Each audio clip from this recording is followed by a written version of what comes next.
Realism in art history deals with both a concept of painting, in other words, painting something in a realistic form, but also a mid-19th century movement.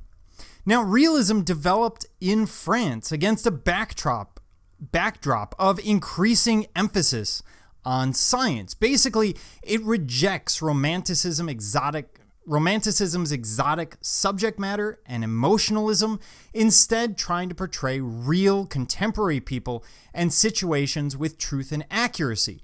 They're trying not to avoid the unpleasant or sordid aspects of life. And that second part is really important because this will give it a role in the larger social creation or social construction in which it works. Now, at the time, positivists promoted science as the highest achievement of man.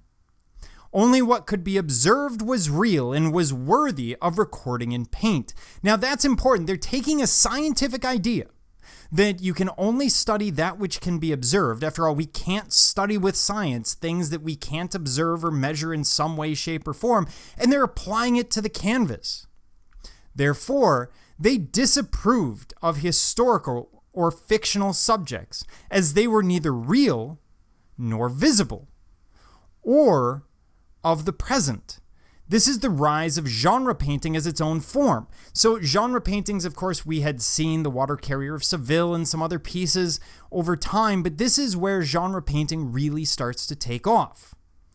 And it does so because this whole movement, realism, really encourages artists to work as social consciousness.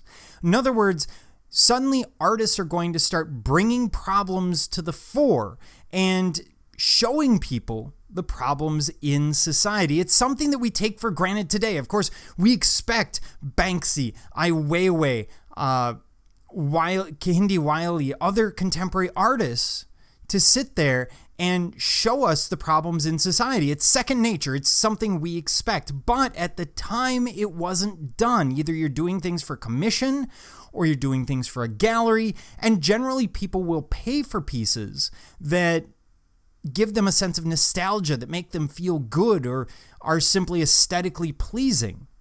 They're less willing to pay for a painting that reminds them of the difficulties of other classes of society or the difficulties of life overall at the time, but that becomes very important.